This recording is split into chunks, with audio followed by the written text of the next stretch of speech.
Today's podcast is brought to you by Audible. Get a free audiobook download and 30-day free trial at www.audibletrial.com/culturalstew. Over 180,000 titles to choose from for your iPhone, Android, Kindle, or MP3 player. Please listen carefully. Welcome to the Cultural Stew Podcast, coming to you from the Goat Factory Media Entertainment Studios. We are your cultural media recommendation podcast, giving you our take on what we think is worth carving your time out for, and also what we think you can pass on and maybe go cut that lawn instead. Warning, we use adult language, and there may be spoilers ahead. Welcome to our show for episode 24. My name is Ron Harkins Jr. for the week of November 25th, 2018, and I am here with my co-hosts, Tony Carter. Valerie Vidmar. Hello, hello, hello. Hi. How's everybody today?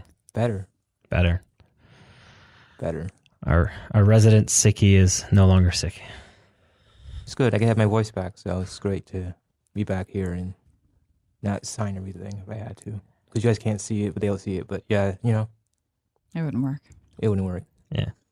And I'd only understand about, probably one sign. Bathroom? Yes? No? Probably a swear word. Oh.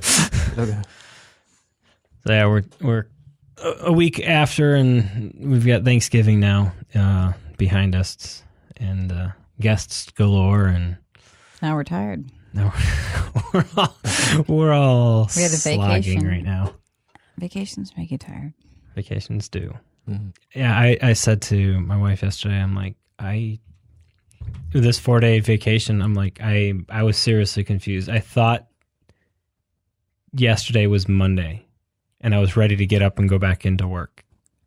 And then I'm like, okay, what am I I've had everything, I'm caught up on everything. I was like, this is just... I got confused and forgot Friday was Friday. I needed to make some phone calls and I forgot. Yep. But I didn't really care about Black Friday. I didn't do anything with that. We went out later in the day just because I kind of it's like picking through crumbs, but sometimes you find something decent, and by then most of the crowds are fading away. So I found a couple stuff, mainly just looking at Blu-rays and stuff like that are on sale and cheap. Jason wants a new TV. No, they're cheap, that's for sure. Did he get one? No. He didn't get one. He just wants one. Okay. So it's a hint that you should get him a TV for... No, I think it's going to start looking next weekend or something. I don't know. We'll find out. Did you know there's actually seasons when you should buy certain things? There's like a calendar I saw online where it tells you when to buy laptops, when to buy TVs, because it's certain times of the year. TVs are generally right after CES, I think. Yes. What's So- CES? Consumer Entertainment It's electronic Symposium? or I don't know, something one of those two. It's basically when all the new TVs for the year get That's like released. buying a car. yeah. Got it. Trade show. So as soon as everybody releases their new one, all the other stuff start dropping in prices. But we're also living in an age where the price of a TV is just drastically dropping no matter what you do. So, I mean, there was a 55-inch TV for $350 that was a 4K HDR. Where? Target. Yeah, I saw that at Target too. It was $399 at Best Buy. We walked over to Target and it was $349. Yeah. And the 65 inches aren't that far off either. I don't have You can room. get them under 600. But if I was to pick a song that kind of wrapped up the last 3 weeks, I Feel Like a Nut would probably be it. You know, the Almond Joy Mouse commercial. Yeah, that's where I'm at right now. I'm close. Are you next? You can go ahead. Definitely I'm Blue by Eiffel 65. Do you know I'm Blue? I do not. I'm blue, da da dee da dee da. It's really probably an annoying song to most people. I heard it in Europe when I was over there. So it's not as sad as the title It's suggests catchy. it is? They're really poppy. It's poppy, but I'm going more with the title. Okay. Anyway, I've been on a DJ Cool Let Me Clear My Throat for recovering from being sick, and as well as the Sabres are on a 9-game winning streak. So we've been hearing that song a lot. After every goal, they play that. So It's kind of fun. it's kind of fun and exciting and it's stuck in my head now. So sick recovery as well as Sabres are winning. Good times. Fun. Hey, a good voice is a good start. It is. On today's docket, we're going to go through some news we care about and go into our recommendations of the week. I think we've got... Whoa, just lost everything. Here we go. Valerie's going to do All We Had. I think I'm going to do Ralph Breaks the Internet. I had a lot of time to watch a lot of stuff this last couple weeks, and especially with the extra week added in there. And Tony's got the Kominsky Method. That's the new one that just came out on Netflix, right? Correct. Okay.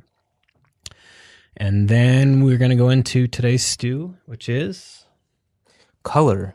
And not just, cinematic color like black and white versus color. This is talking about color grading and how it makes you feel. Grading and treatment. Yes. Okay. And this week's media will basically be some of our favorites in the use of that or the most important stuff. Yeah, something like that, yeah. And then we'll wrap up with what's on our radar and what's in our queue. So into the news that we care about. Probably the biggest one for me of the last 3 weeks was Stan Lee died. Sad. Yeah. That was a rough couple of days. And it's weird when you have feelings for somebody you've never met. Sure. But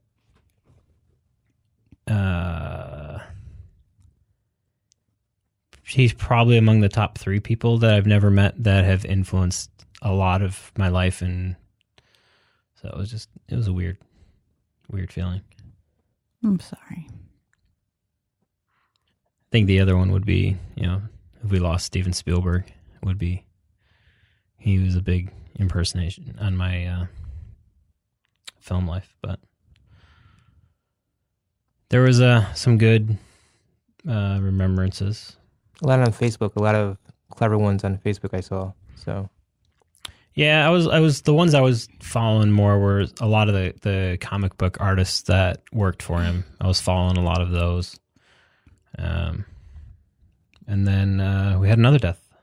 William Goldman, who's a screenwriter behind The Princess Bride, and he does a lot of ghostwriting and not only The Princess Bride. Well, I mean, Butch Cassidy and the Sundance Kid. That's true, yeah. Princess Bride, everyone knows that one too. I'm just trying to... My brain goes instantly to Princess Bride. And a couple other, and Good Will Hunting, and a few other films that he helped ghostwrite. Interesting tidbit is that for the Silence of the Lambs, he watched the first cut of that, and he told them to cut out some things, and they didn't want to do it, but then they did, and the film won Best Picture. So Jonathan Demme did listen to him and his advice, even though he didn't know who this guy was, who told him to cut certain things out of the script and out of the movie. So his death is going to be a big loss for me because I never met him either, but he's been inspiring. He's given lots of advice to lots of writers, and we kind of look to him as a mentor, still do. And kind of like Stan Lee, he's our big guy in screenwriting, if that makes any sense. Mm-hmm. How old were these surprises to you? Stan Lee was pretty old. Stan Lee, I think it was 91. Yes. So we knew it was coming, especially there's been a lot of stuff over the last 6 months, like arguments within his inner circle, which made me think that all of his faculties were going by the wayside very quick. William Goldman, I really hadn't followed, so I really didn't know. It was kind of a shock. I mean, if you had asked me if he was already gone, I probably would have said yes. Because I can't think of anything that he's been recently. And then we had another death last night, Ricky Jay, who he's a magician historian, but he's popped up in a lot of... trying to think what you might know him from. That Boogie Nights Ricky Jay? Probably. Okay. I need the face now to be able to tell you. Yes, he's from, Boogie Nights, yes. Magnolia. So yeah, he died last night. How old? 72. Kind of young. Yeah. Goldman was 87, so that generation, Mel Brooks' generation. So I'm not ready. But we never really are. Ricky Jay in 2002 broke the Guinness World Record for the farthest throw of a single playing card. He flung one more than 216 feet. wow. Impressive. Okay. What other news we got? Anything more uplifting? Yeah. We're starting out on a very positive note today. Well, Lion King has the live action, quotation marks, live action adaptation that Disney seems to be on a kick doing lately. They're doing they dropped a teaser trailer recently. So we saw more visuals, I guess. More lions, more animals, more imagery, and it looks pretty. Did you see the side-by-side comparison? I did not. With the original? No. It's almost a shot-for-shot remake of the original That's trailer. what they do. Yeah, but yeah. It was seen a lot. I have a number of 224.6 million views globally in the first 24 hours it was released. I watched it today. And it was pretty cute. I'll admit, I liked it. I'm not sure if I want to see it or not. I'm sure Marnie's going to want to go see it, but I really haven't. I'm definitely going to go see it. I like Jungle the Book. cast that they're throwing in together with it. I like what they did with Jungle Book. I did like too. that it's Jon Favreau is involved in this one as okay. well. That Hans Zimmer is redoing the music Did for you see it. that I wrote Zebber really big? You did? Oh, well, on mine I did. I wrote Zimmer really big because I thought, look, Hans Zimmer. And that was the score that he won his Oscar for. Cool. For the original Lion King. But I think you got like Beyonce's and Beyonce, Glover, James Earl Jones is coming back, which is cool. I know it's getting a little bit panned because it's quote unquote live action, but everything I saw so far was basically CGI photoreal. Right. But I'm not going to cross off that it's not live action yet because we've only seen what's in the trailer. Right. And what Jungle Book did a lot is the exterior animals were all real animals. They just filmed them. The difference is there probably won't be a human in this at all. No.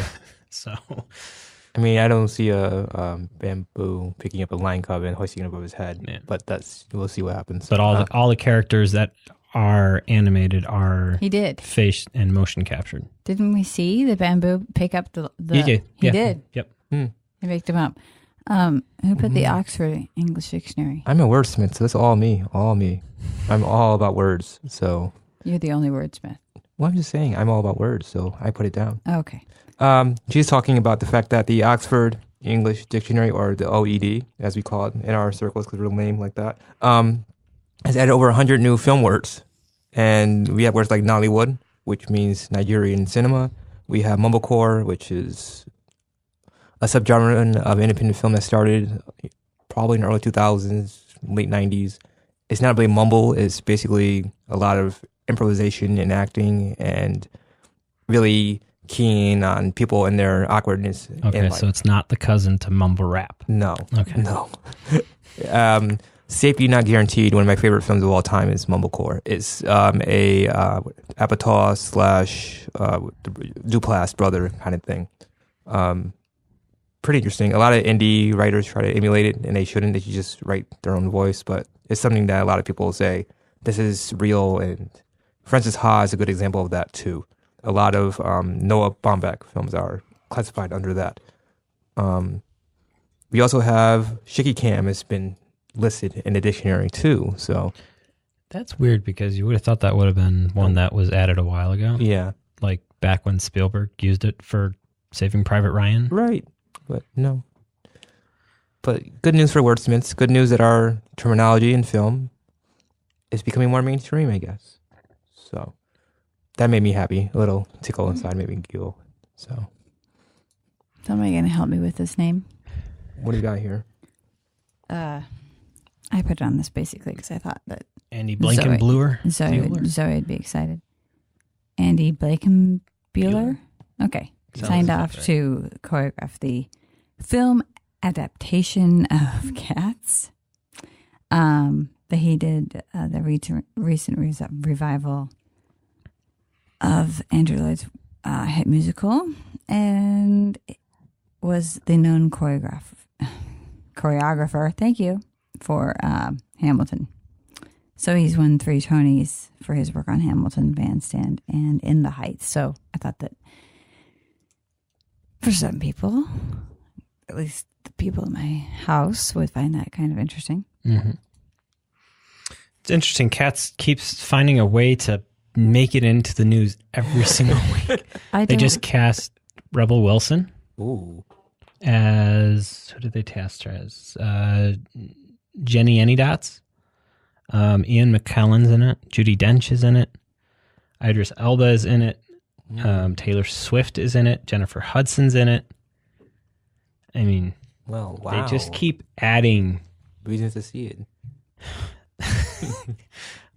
I just wasn't a fan of any of the original, but they're finding a way. And who was there was somebody who was cast as Mr. I thought Mr. Mistopheles was already cast. That's not showing. So, Cats, yeah. I saw it on stage in where did I see it? I can't remember. I think I saw it in either New York or London. I can't remember, but it was not memorable to me. No memory? No, it was not. My sister, Wendy, really likes the music, though. She's always liked the music. And the T-shirts are cool that you get. I know I'll end up watching it. I just want to see. Especially now that they keep putting more and more star talent in it. It's kind of getting a little bit more of can't not see it. Maybe they'll really do something with it. Maybe. We had 2 cats, Mistopheles and McCavity, when we were growing up. So we had those, Mac and Missy. Can Ian sing? I've never heard him sing. I don't know if he has to for that character. Okay. Pretty sure he does. I'm going to assume most English actors can because they become triple threats, while some Americans are just not learning to do that. But that's just a separate thing. We're not going to go into that. But okay. Good to know. Oh, that's for my summer. Any other news? Any trailers? Last time I wasn't able to mention because I think I forgot, but The Front Runner is a Hugh Jackman film, that trailer I saw recently. It's basically about Gary Hart, which looks very exciting because he's not pulling out claws or anything. He's playing a normal person. Hugh Jackman is. So, in case you don't know, Gary Hart was the front runner for a presidential run, and he got sidelined by a revelation of a affair with someone, and that totally took the attention off of his campaign and on his personal life. And it got to the point where he had to step away from the campaign and resign, and then he got back into it, then resigned again. But this is the man that was going against Bush, actually, and could have actually beat him. But all of this personal life stuff kind of muddled that. Bush won, yes. Not the son. Okay. So it looks exciting. I like history, I like politics, so should be interesting to see. And I like seeing Hugh Jackman do other things besides just sing, which I know he does very well, and play Wolverine, which he does very well. So it's great to see him coming back and doing something. We also have Detective Pikachu. What? Detective Pikachu. I don't. A live action. Oh, yes. Pikachu movie. I did hear about this. And the voice of Pikachu is Ryan Reynolds. I've heard of this. Is this Pokemon? I'm not. Yes. Yeah. Okay, I don't know anything about this. So. Me neither, but I never heard grew up with it either, but it was hilarious enough for me to I'll probably rent it. Some people are very, very, very excited about it. So there was a really funny poster that got posted this week, right after the trailer, and it was Pikachu dressed up as Deadpool. And okay, so mine, is this a joke? No, it's not a joke. Okay, so I put on Once Upon a Deadpool, which is based around kind of Princess Bride-esque. Well, he goes in and he still has the same. It's Fred Savage, and he goes in to read him a book. So, it's just funny. They've been pressuring Ryan Reynolds to make a PG-13 Deadpool since the beginning. And he said, no. And he said, okay, we'll do a PG-13 cut if all of the proceeds go to a cancer charity. And so for 1 week only, the edited cut of Deadpool 2 has been retitled Once Upon a Deadpool, and he went out and kidnapped Fred Savage to make the trailer to make it look like the Princess Bride thing. But it's just going to be Deadpool 2 that's just re-edited. So it's nothing. It's not a new shoot. It's nothing new. It's just overdubbed lines and a couple new scenes here and there. That's interesting. You would think that they would have already done that because, most times they do TV cuts when they're making films. They say the lines different ways so they can edit it into a TV cut. So you think they would have already done that, but I'll put it this way: they're making it so it's not a cut that would end up on FX, but a cut that could end up on like CBS type thing. Oh, wow! So So it's more mainstream to get kids in to see it. The Fred Savage thing was just part of his deal to. I'll do it if you donate all the proceeds and let me kidnap Fred Savage to do this funky little piece for the trailer, and it worked. It was funny. A friend of mine, his son, has dressed up as Deadpool for the last 2 Halloweens. He just turned 11, so he was 9 and 10 when he was, dressed up. But he's never seen the movies, but he just likes the costume. So his mother told me that you're not allowed to talk about what Deadpool is to him because he doesn't need to know. But you see him walking around at parties, and like this past Thanksgiving, he was wearing a Deadpool costume around the house, and we were not allowed to say anything to him about Deadpool. It was just a cool costume kid, and leave it like that. And it's kind of hard. But. Yeah, Zoe has a complete obsession with Freddie Mercury now, and she is obsessed. And so she wants to watch everything. And she's growing out her mustache. And but that doesn't mean it crosses over to cousins and friends. And she keeps trying to I think she keeps trying to find somebody else that will like it as much as she does. But yeah, I'm just going to let her keep that in her. She's mad as hell because she wants to see the Harry Potter movie, which is fine. I'm fine with it. It's PG-13. But so is completely getting destroyed. I know it is. And we're still going to go. Why won't you let her go see Bohemian Rhapsody? There's just 5 minutes. I don't have a problem with kissing. I just want to let you know. But there's just 5 minutes that I don't feel like she's ready yet for. That's all. Which part? I'm curious. The party scene? Mm-hmm. Oh. Yeah. The party scene and the drug scene. I don't think she needs to see that yet. So I'm moving on from that. I just am like, we'll watch it and I can skip forward and it'll be fine. It's going to be, and then I think she can watch most of A Star is Born, but we have to skip some of the others. We have to skip some things. Well, a lot of things actually. So maybe we'll just watch a few things. I did see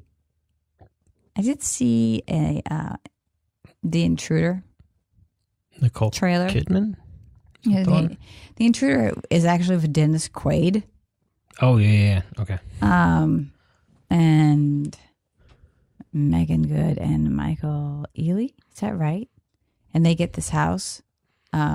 He's like the person that gave him the house. But his wife died in the house, and he keeps taking care of the house.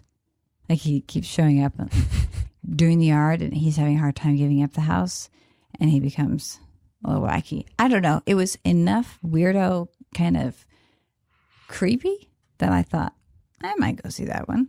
I saw a screenshot, and it was just him peering through the hole of a broken door. I'm like, that's very Shining-esque of him. Yeah. So, there we go. There was also a couple anime trailers this past couple weeks. The Toy Story 4 first trailer broke with basically them just doing kind of like a ring around the rosy thing with everybody holding hands. And at the end, you meet Forky, who is going to be the new character that throws everything off. And then the next day, what was it? That. And then I think Detective Pikachu came that day, and Disney got pissed off and made another trailer release the next morning, which introduces two of the other characters, which are played by Keenan and Peele. Is Keenan and Peele? Keenan Peele. Keenan Peele. Sorry, those names make Keenan me and Kay. There's two different Okay. Yeah. Jordan Peele and Keegan Key. Yeah. yeah. My sister-in-law had me watching a couple videos this weekend. And I laughed a lot. Anyway, So they were. So the second one deals with those two characters, Okay. and they're making fun of how to say to infinity and beyond, and they're completely butcher it, and then here comes Buzz Lightyear, and he says it the correct way, and they just basically mock him for nobody goes to infinity. That's just stupid. The new Dumbo trailer hit, which was a lot more detailed than the previous one, so there was a lot more flying Dumbo. okay. And is there a feather involved? yes, the feather gets snorted, and that's how he flies. Okay, snorted. Because he's blowing the feather, and then he sucks it in his nose, and he tries to sneeze it out, and as he sneezes, that's how he ends up flying. Oh, interesting. And so, yeah, the feather is involved. And they had the Baby of Mine song going in the back.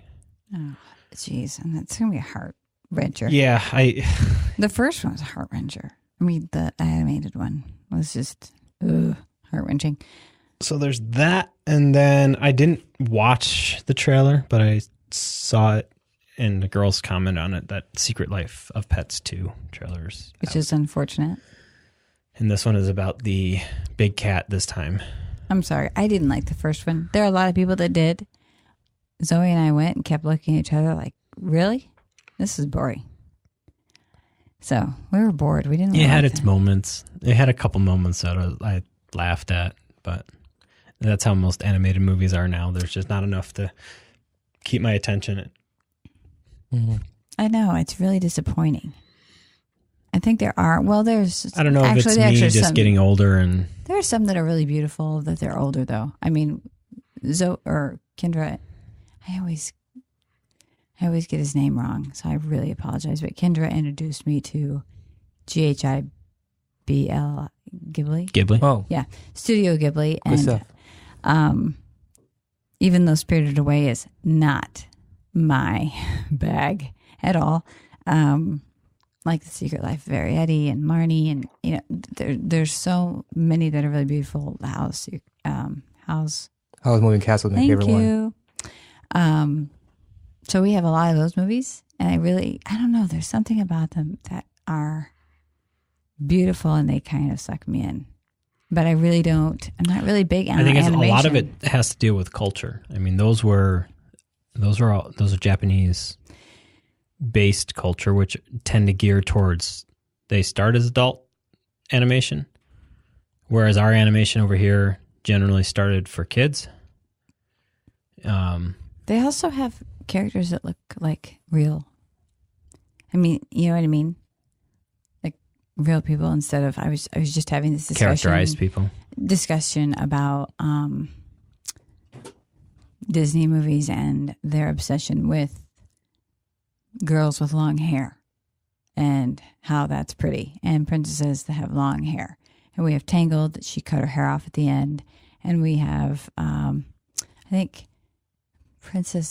I think it's Princess Zoe, am I wrong? On Sophia has short hair, and then but most of the princesses they leave their entire lives for a guy. So I like Brave because her hair's crazy and she doesn't care, and she does things on her own. Mulan. Yeah. Well, that's the time that they came out. That was the social script that was given to people. And as time has gone on, like just now recently, we have Brave and those, and even Princess and the Frog. That's showing is like, yes, the studio has evolved, and the social scripts changed. I'm glad that they're evolving, I guess I should say. Maybe I should say that. Yeah, I don't think Ratatouille got. I really like Ratatouille, but it wasn't this huge hit that these other movies were. Was it Pixar or DreamWorks? Who did Ratatouille? Pixar. Okay. Oh, I'm sorry. Well, it's the same thing. I mean, it's the same group. Correct? Yeah, it's Pixar owned by Disney. Okay. And Frozen was pretty. We still have long-haired girls, but at least they depended on themselves. And the hero of the movie is a girl. I mean, I know that it's just You get tired of seeing the damsel in distress and the guy going in and saving her, or she falls in love within a song. Well, I blame that on the origin story, and also then again, like I said, this time. But yeah, correct. I understand what you're saying. But it's just, we're changing. I'm glad we are changing too. It's just a slow go because people are so used to letting the women need help and need rescuing, and even Shrek, I think, changed that just a little bit. Mm-hmm. So, which I think that was the first instance I think I recall in my mind that's when it started changing a little bit. I thought Belle was kind of an independent. She was. She liked to read, and person. You're right. You're correct in that. She saved the beasts, not the other. Yeah, she did, and she loved to read, which was very positive. So, anyway, moving on. 2 recommendations, correct? Nala's pretty interesting. Why they don't? Oh yeah. They don't view Nala as a Disney princess. Nala is in The Lion King. She's Simba's girl. Nala. Oh, his best friend. Okay. Well. Okay. Sorry. I had to think about that for a minute, but yeah. Best friend. All right, let's move on to the recommendation list. Valerie, go ahead. So recommendation, or just what I watched. I was on a Katie Holmes kick, I guess, for some strange reason. So I'd seen we had the trailer, and I was kind of intrigued by it. It wasn't anything that I'd ever heard of. She directed it. I think it's her directorial debut, unless she directed something, which she's probably too young for that. And it's basically about a mother who she might have not been able to, because I don't know if she might have just gotten released from Tom Cruise in 2016. Right.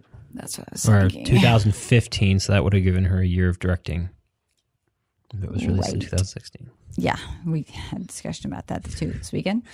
That would be an interesting topic sometime. Anyway, not Tom Cruise. What's that? Scientology? No, actors that have I'm going to go on a tangent. So okay. I don't want to do that. So no, I do that. Go on a tangent. What the hell? No. It'll be more important than what I have to talk about. Anyway, so it's the financial crisis of 2008, and she's a single mother with a teenage daughter. And I really liked the relationship she had with the teenage daughter, just because it was close. And even though her mother was screwed up, I'm not going to lie. She had, she drank. She always got involved with the wrong guys. Her mother died when she was young. She was kind of she wasn't forced. She was very smart, and she got a scholarship to go off to school, and she didn't go because she stayed home to help her brother and her father help with their family diner. And she ended up with, this scuzzball boyfriend. When she finally gets there. But it was just like, I don't know. They had a lot of issues. They kept climbing out of places where they had rented because they couldn't pay. And so they were, getting out through like air vents and stuff like that to get into their car. The reason they ended up where they were, I think their car ran out of gas. No, something happened with the car and they needed it fixed. So she had to pay for it. And this diner was very kind to them and gave them food and gave them extra, they could tell that they were hungry, and they were like, oh, here is an extra muffin. And she felt guilty, but they were going to dine and ditch, which they did. But they felt so guilty about it that they went back in and said they would work it off. So she ends up there.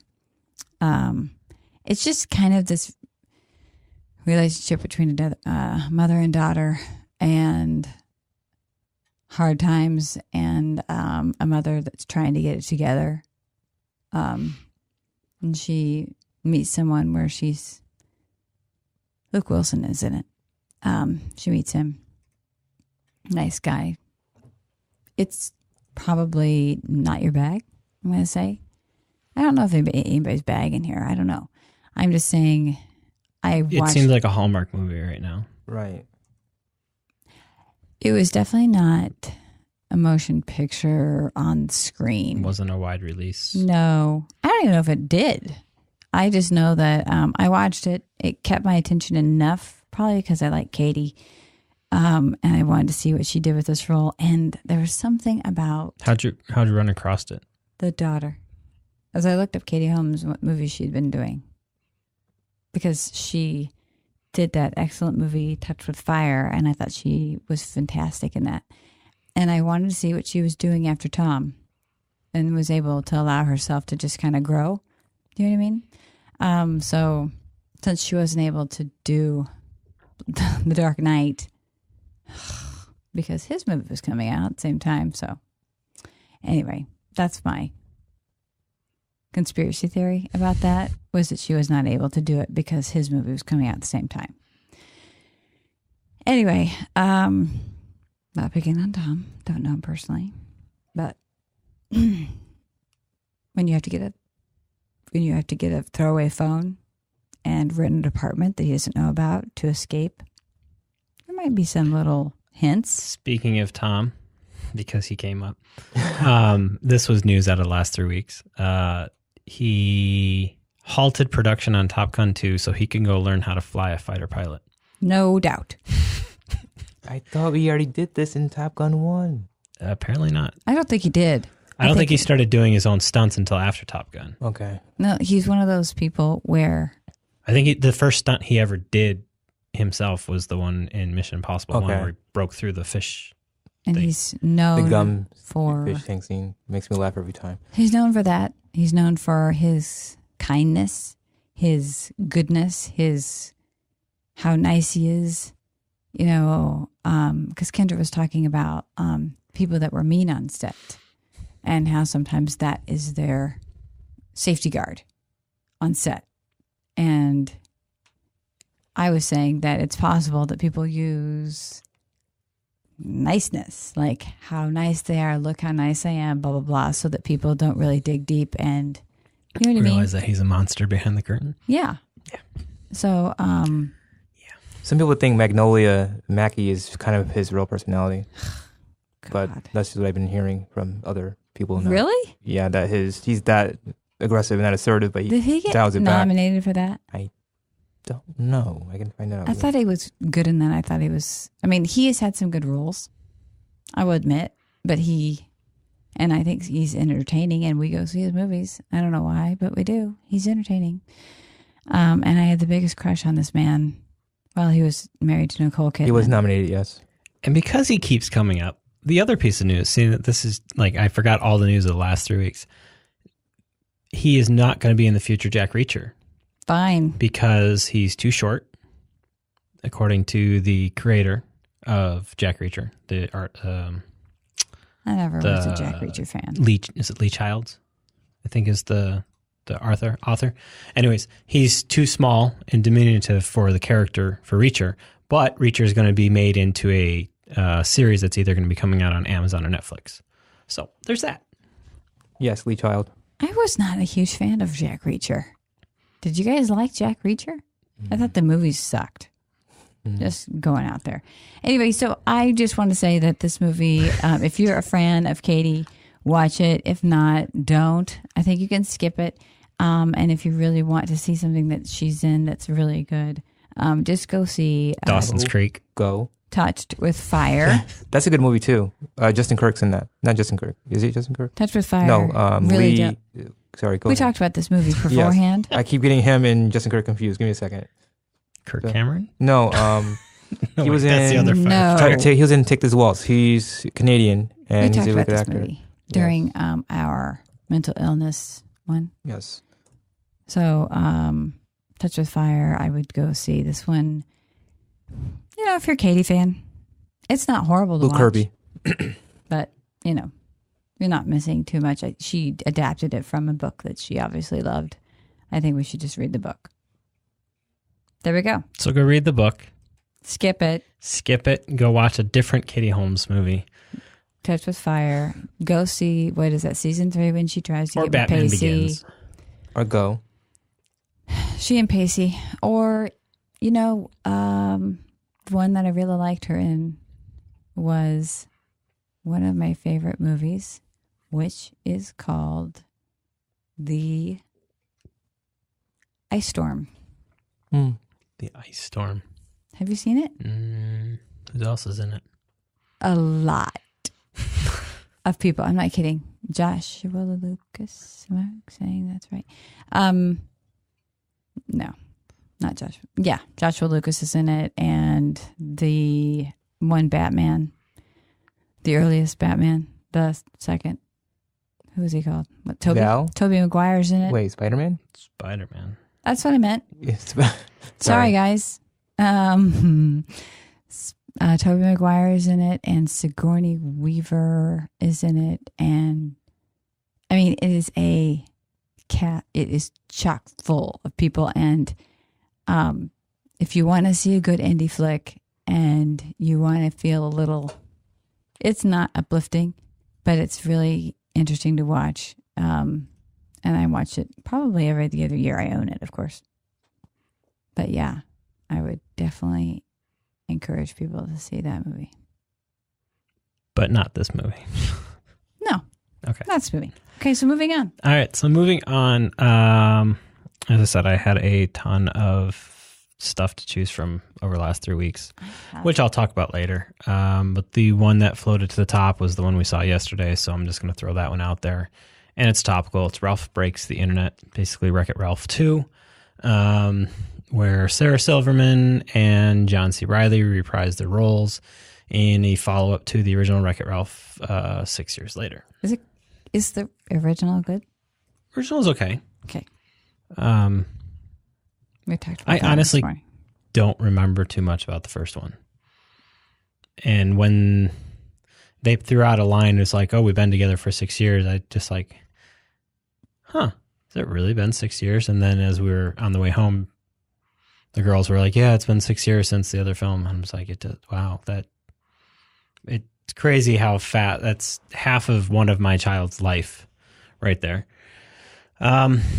Anyways, so the cast and creative team return for the same film. A couple new voices in this one. You got Gal Gadot, aka Wonder Woman, shows up as a race car driver called Shank. Really, well, yeah. Because a lot of the new stuff is all based on they're in the internet, so internet-based games and are stupid the names. Games real? Are the games real? Well, okay, so the first one was based off of, am I wrong, of video games? Yeah. So the first real, one takes right? off of arcade games, and that's where we start with. Those were real arcade games? Most of them, not all of them. Okay, so the internet, some of them are real and some of them are fake. Felix the Fixer is kind of Mario, but they don't have... Okay. You can't get the rights to Mario because... I'm not sure if Nintendo owns it or somebody else owns it and leases it to Nintendo. It's just so they created Felix the Fixer, who basically looks like Mario, but okay, whatever. And so fast forward, the arcade gets internet, also known as Wi-Fi, and they figure out a way to go into the internet to basically save. I can't even remember her name. The little girl's. Candy Crush Girls game, which had been broken because they had to go to eBay to get a steering wheel to fix it. And so they devised this plan of going into the internet and finding eBay. And so you go into the internet and you're all of a sudden barraged by like, oh, there's Facebook. Oh, there's Google. There's like all these name brand things that you think of the internet. They're all over the place. And it's just this big old world and atmosphere. What's it rated?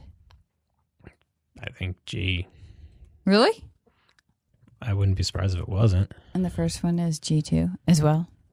I mean, they're 100% geared to kid. I mean, it's not geared to adult. Well, I was just saying if the girls could watch it. Oh, yeah. There's haven't watched it nothing in there that would... I mean, there's maybe one throwaway line that I was like, oh, that was geared towards adults, but Okay. It goes by so quickly, and it was more of like the showing, like how you get barraged by ads, like weird ads that pop up like that all the time. Well, they have actual characters that are walking around with signs that are like, "Hi, I'm a pop-up. Hi, I'm a pop-up," and they just keep in front of him. And one of them is like, "Meet ladies" or something like that. And I was like, "Oh, I'm kind of shocked that they threw that in there, but it worked." Got it. It's funny. It has its moments. If you got kids, take it, go and see it. If you don't. Oh, this is in the theater.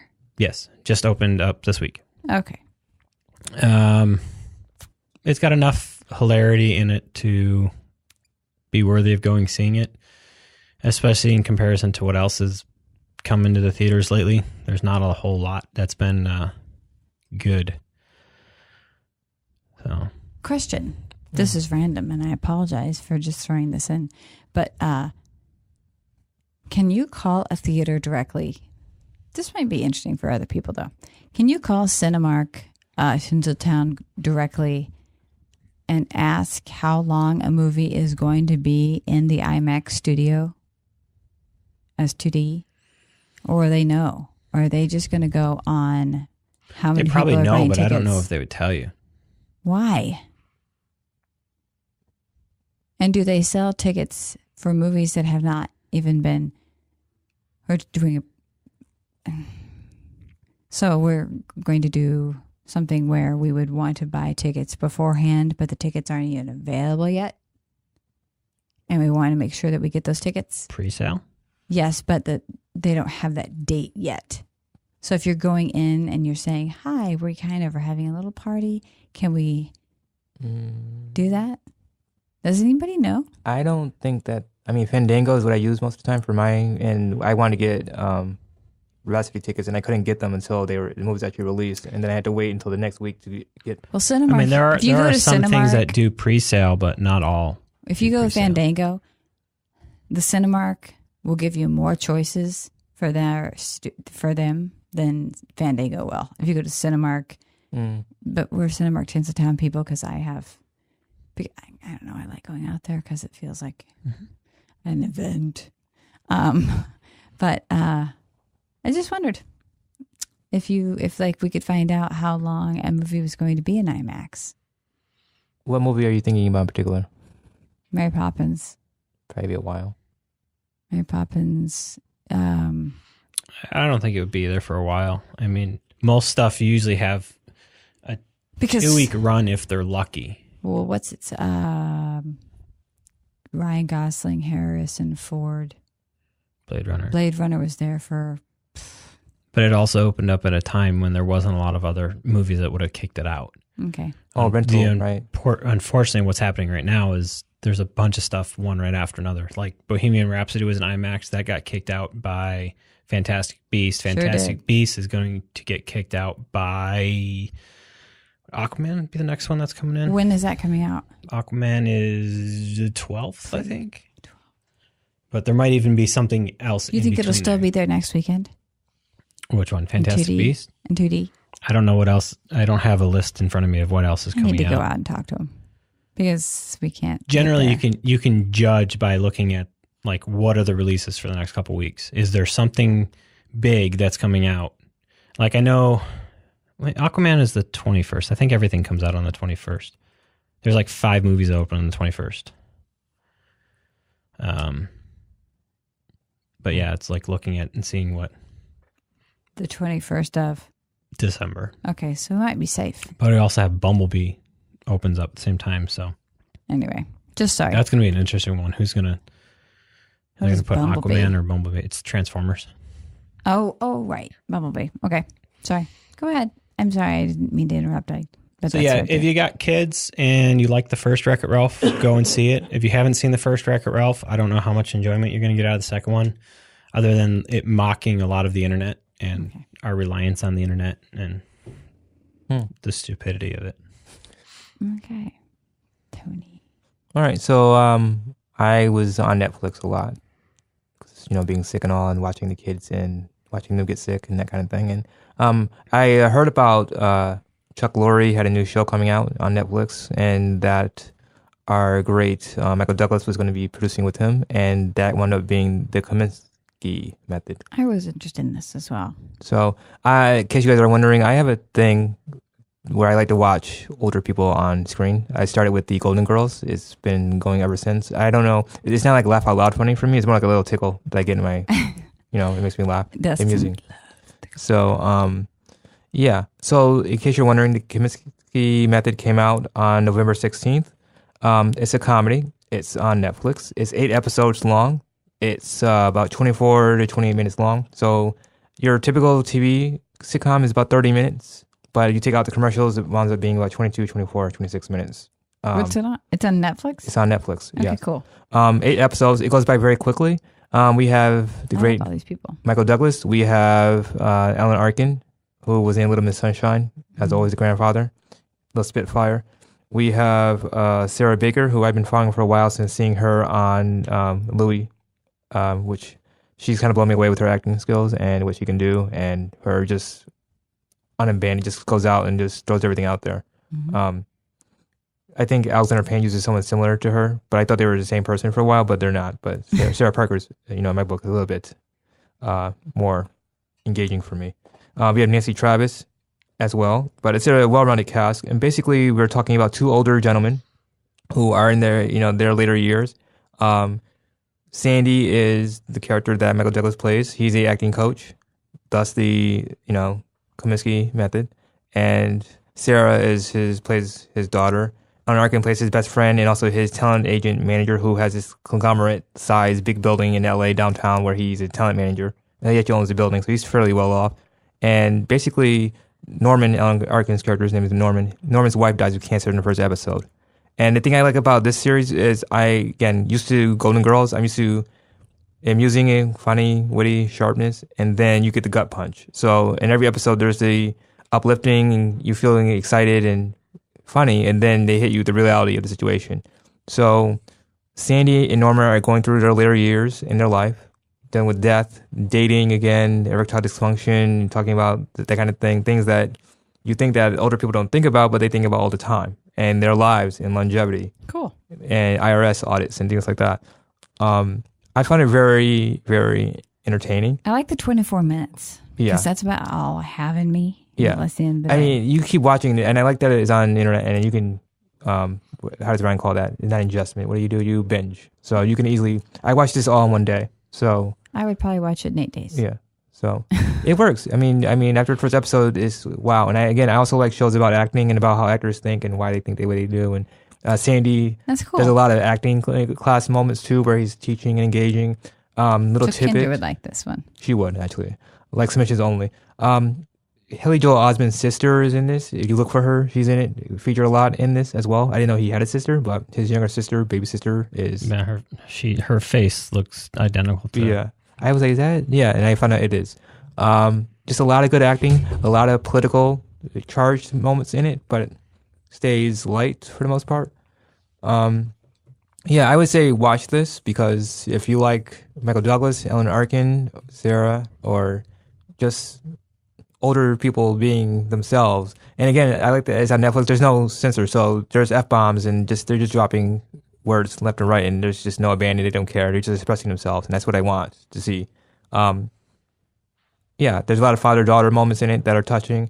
Norman's daughter actually is she's a prescription medicine addict, so there's a common thread where they're kind of dealing with that and taking her to rehab.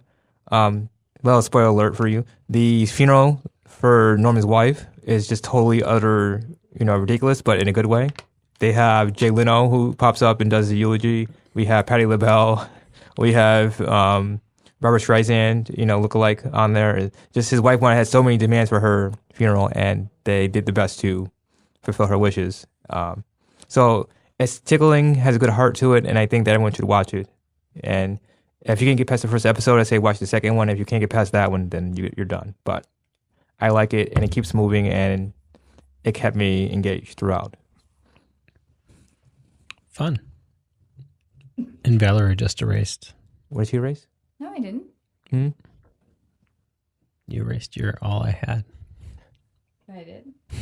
I don't know how this happened. Undo? Undo? Just to undo it. I can do it. That's interesting that they did 24 minutes. Yeah, me too. But I don't know if that's by... With those two guys. Yeah. It could be their age in playing a factor in it. I don't know, but it was good. I mean, I think longer... I mean, I'm not really a fan of Chuck Lorre, which I should be, but I'm not. But this actually was the first time I said, wow, this is actually good work from him. And it could be that Michael was helping produce it too, but the writing was top notch. I think it wasn't like I said, I don't like laugh out loud funny. Golden Girls was, but that's different. This was amusing to me, and I was able to laugh lightly. A lot of smiling, so. And Danny DeVito's in it too, in a very awkward scene in one of the episodes too. So just like little, pop-ups of actors you like, and if you know Chuck Lorre shows, he has his people come in and do cameo appearances and things like that. So I was entertained. Cool. Question? No, I don't want to seem silly. No. Go for it. No, go. Ask, please. Chuck Lorre. Gong? No, it's not the same guy. No, that's... his name is Chuck, too. Okay. He just died, I think, didn't he? Well, we'll move on, since it's not the right person. The guy behind the game Gong show. And, I know you're talking about that. okay, don't worry about The guy it. used to work, was it the CIA or... Right. I'm sorry. Moving on. To answer your IMAX question, Mary Poppins will not be in IMAX. Because it opens the same week as Aquaman and Bumblebee. And right now, IMAX. It will not be in IMAX because IMAX is already on there for Aquaman. I already have it showing at IMAX on the 22nd. Because I just 2D. opened it up and it was IMAX was Aquaman. In 2D. It doesn't really matter. It doesn't matter. Interesting. Doesn't it really matter? Okay. Okay, well, I'm just going to do a quick, if you would like, please, this is kind of a giveaway. You're getting a month. You get a free audiobook. So I don't understand why you wouldn't take advantage of audibletrial.com/cultural stew. Just go on there. You get a month free. You get a free audiobook. If you don't like it, you can cancel. But you don't get very many free things in this world. So if Cultural Stew is trying to give you a gift for the holidays, audibletrial.com/cultural stew, go. Okay, there's my ad. Today's stew is brought to you by Sir Anthony Carter. Hi. So here's the thing. I watch a lot of movies. We all watch. I know why I say things like that. We all watch a lot of movies, don't we? We do. We do. Yeah. Well, there are some that watch a lot of movies, and then there are some that Don't watch a lot of movies. So is that you, Ron? The a lot? I don't know. I mean, I think we from all the do. outside, people would say that I watch too much. I think that from the outside, they would say we all watch too much. Yeah. Right. Yeah. Okay. So now we're going to talk about film color. More like not black and white to color, because that's a whole thing. And I wrote a whole thing about history of film color, but you can go to Wikipedia. It's there for you. I don't want to bore you, and I don't want to bore myself. So, But there's some people that don't know it, but I just think it's interesting. there's There's a couple things that are just a couple tidbits. Okay, let me give you a short little thing here. Okay, so to sum it up, film color grading is not a mistake. A lot of us put a lot of effort into that in editing and post. It helps you express feelings. It can help things like understand differences, like in our favorite war film that came out, Dunkirk. It's like color grading lets you know where you are, what story you're in, slightly, if you're not paying attention, which you should be able to figure it out. But if you're not, certain things let you know. So we had black and white Black and white we had for a while. until 1902. Yes. And then we got sound a little bit after that, and we couldn't balance it to until Technicolor came out. But it's hard. They worked hard on those color movies. Yeah, Eastman has a whole basement full of those Yeah. little you should- tutorials. yeah. We should go to a little Eastman tour and do a live action podcast for that too. Sponsorship. So, here's the thing. I watch a lot of movies and I see a lot of color differences. I think we had a little chat about this online. Valerie put the question online, and one of her friends mentioned Saving Private Ryan, which I think is one of the first in-your-face moments where I saw bleach bypass done. Which, in case you're not wondering, that's when you take the image and you Terry Welch. Desaturate it. desaturate it a lot Sorry. to the point where it becomes stark, and that's where the shaky cam came from. Not from, but that's where it was used a lot. Spielberg's cinematographer used that a lot in that film to ground us in the reality of the moment that we were in a war zone and that this was what PTSD could feel like. But that's a sensory feeling, not sight. So yeah, color in that film did away with the rich hues of the environment and brought us to that real, like, intense feeling of, I call it paleness, because when I see bleach bypass, I think this is us scared or afraid or stark in our fight or flight mode. And that whole film was one big fight or flight mode. So when you saw them on the beach in Normandy, you saw that. You saw the skin, you saw the blood, you saw everything just out of their faces, but you saw the fear. And their faces symbolized that because they were pale. Yes.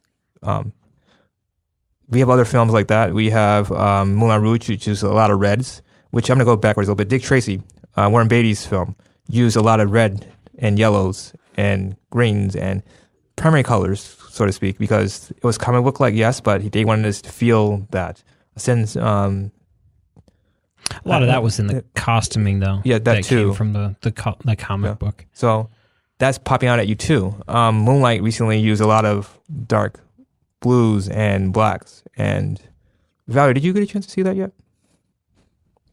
Moonlight? Soon. We have to grab her and sit down and watch it. I don't know. I just don't know. You'll get there. I mean, I have no problem with, I guess, would you say homosexuality of the film? I have a problem with the abuse of the film. Okay. In the film. If there's a lot of abuse, is there a lot of abuse? I wouldn't say there's a lot. Ron, It just, the clip that they showed at the Oscars was enough for me to think, I just don't think this is my film. Do you want to read it first? No. Okay. I have to rewatch it in detail. I don't think it's that heavy, but that's just me. Kendra saw it, and she thought that I should watch it. You should. Okay. And Dustin enjoyed it. I mean, not it's enjoyed it. It's about people. It is. Okay.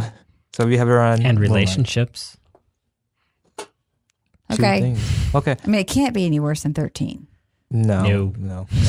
Okay, then I can do it. We have, moving on, we have Amelie, which is color saturated, like to perfection, where we see Paris in a way that's never been, because that's not how Paris really is, but it's a fantasy of Paris. So we have vibrant colors all over the place in that film. We have, I guess what my dad and I go back and forth on this one, and Ron, I think, can chime in. The latest crop of superhero films in our generation are darker. Like, take Christopher Reeve's Superman was bright and popping. Then we have Elfman's Batman with Keaton, which is dark but still bright.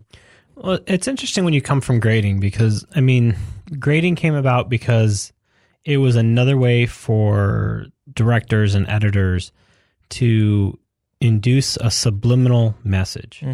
By putting a tone into it. You actually literally and figuratively actually can set the tone by just visually what you're doing. Right. And so when it came to comic books, you grow up with comic books that are all about color and popping off the page. And yeah, you had the early Superman that was, I wouldn't even say it's bright colors. I mean, it was just the style of the day. Right. I mean, there was no color treatment for it. It was just, that's what it was. When DC started, they started it out with Tim Burton's film. Right. They went a darker route, but they still had the bright colors of the Joker and the villain-esque things. But everything that was hero-esque was pulled back and dark. Carry that on into the Dark Knight trilogy, which brought things even darker. Right. And it wasn't a high grade on it. It was a very subdued treatment, but it was still noticeable enough. And when they switched into the newest batch of DC stuff, they're really pulled back in muting the colors and making everything a little bit darker, and the shadows are darker. Now, flip side of that, you go over to the MCU universe and things are brighter. Yeah. But also the tone is, even when it's a dark tone, it's still thing. It's not the end of the world tone, whereas DC went the other way. It's a dark tone. It's the end of the world, kind of making those things. But are they trying it's hard with comic books to try to find like where does that balance lie? Right. I think Watchmen did it well. Yes. I think Watchmen's grading, it was back to that little bit of desaturation with the occasional pop in color. Because you're wanting it to look like the comic book? Depends on the director's interpretation. Like, I think Zack Snyder, when he took the DC stuff, he wanted to create a darker, grittier universe that they thought was appealing because of what Christopher Nolan did with the Dark Knight saga, which was a little bit darker and grounded to reality. But in Marvel Universe, they wanted to kind of give it, not everything's dark, not everything's... I equate that to Buffy versus Angel, which, but Angel was dark and brooding and depressive, and Buffy was light and had dark moments, but it's still, we can make fun of ourselves, we can have fun, while Angel was more adult. Is adult the right word? I say more mature audiences, even though it came from the same place. So Marvel has, even in Infinity War, they were fighting Thanos and almost dying, but they were still having a good time doing it. While when Batman and all of them were fighting Steppenwolf, it was just serious, very. And it's... Can I back us up? Go ahead. Okay. Can I back us up? Yeah, I was going to say something. I was just going to... Okay, go ahead. You have color treatment, and then you have usage of certain specific types of color. Right. And I think you hit upon one with Moulin Rouge earlier, and that's Baz Luhrmann. Right. Baz Luhrmann, all red. He's got the red, strictly ballroom, and the red that just pops up. Mm-hmm. And the green. And the green, but it's the red that sticks out to me over all the years, and it's just that sultry... Saturation. Sexy well, even in Romeo and Juliet, so that was him too. Mm-hmm. I feel like we're skipping over films that are like Amelie, you mentioned. Yes. Which, have you seen Amelie? Yeah. Okay. Didn't like it, but I saw it. Okay. Pauses. Sorry. Okay. I think anybody out there that has no problem, it's a French film. I think it's worth a watch. But they use color in such a wonderful way. They use it to create the atmosphere, to build sympathy. They use it for her showing of her childhood and using the bright reds and the greens. And they use it all throughout the film. The film is gorgeous just to be able to watch. I feel like if you are interested in color and interested in film, this is a French film, so there are subtitles. Get over it. Get over it. But it is a gorgeous movie. It came out in 2001. It's, my friend Lisa Corley's favorite movie for years. You have an extension of that, though, with the picture that won last year for Shape of Water, which used the green and watery colors to a very deep extent and everything. Yes. And go ahead. No, go ahead. I'm listening. No, I didn't know if I was going to recommend the movie, fine. but you should go ahead. But yeah, there's that too. Then you have 1 Hour Photo, which Robin Williams, which uses a lot of color. Emulating film emulsion processes and whatnot. Grain. Yeah. So there's a lot of color choices that you can use in editing and post, as well as just your art direction. I think is the word I want to use for that. Your production design, choosing what colors you want to focus on and how they mean. When I think of Schindler's List, I think of the red balloon. So it's just that's interesting. Certain things. You think the red balloon, so did Kendra. Well, the girl in the red dress. I thought of the girl in the red dress. So that's a way of pulling the eye pops. Just your eye focuses on these things and you remember them forever. Mm-hmm. So I guess what I'm wondering is, does color really hit you like they intend, or does it so ingrained in it that it doesn't matter to you? Do you find yourself thinking differently when you realize it versus... I would like to have somebody who's colorblind be able to answer that question. That's exactly what I said. So I was thinking about even, I went really deep into this morning. I was just thinking about how I hate the fact that Republicans and Democrats have colors attached to them. But I was reminded we have animals attached to them as well. When you go into vote, it's just a black and white ballot with Republican, Democrat on there. You know what I mean? And actually, I think I read that red and blue were not even chosen until the year, I want to say 2000, because of the hues of televisions, and they were flip-flopped for a long time. So it's just interesting how we grow up with these ideas. You know, green grass in blue is the color of the sky. We have red, which is like warning, stop. I mean, when you're little, you come up with these colors. Even on a simplistic scale, you're going back to the black and white films. All right. One of the simplest ways when they were making black and white films to tell between the good guys and the bad guys was black character, or not black characters. People dressed in black were the bad guys. People dressed in white were the good guys. Mm-hmm. And that extended into Westerns. Even when they became in color, they still, if you saw a guy wearing a white hat, he was the good guy. You saw a guy wearing a black hat, he was. The recently released Coen Brothers, now you talk about color, Coen Brothers, Oh Brother, We're Out There, was probably one of the ones that I think of the most for color. Because they were the first ones. It's a saturation, right. It's a desaturation just enough, but they colorized the actual film at certain points to accentuate. But anyways, they were the first ones to use all digital color.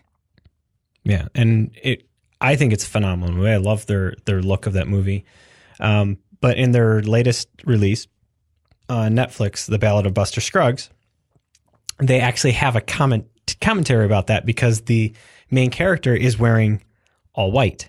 Okay. And he sings a song about just because I'm wearing all white doesn't mean I'm a good guy, basically. And he goes around basically killing the people. And you realize, well, just because he's dressed as a good guy doesn't mean he's a good guy.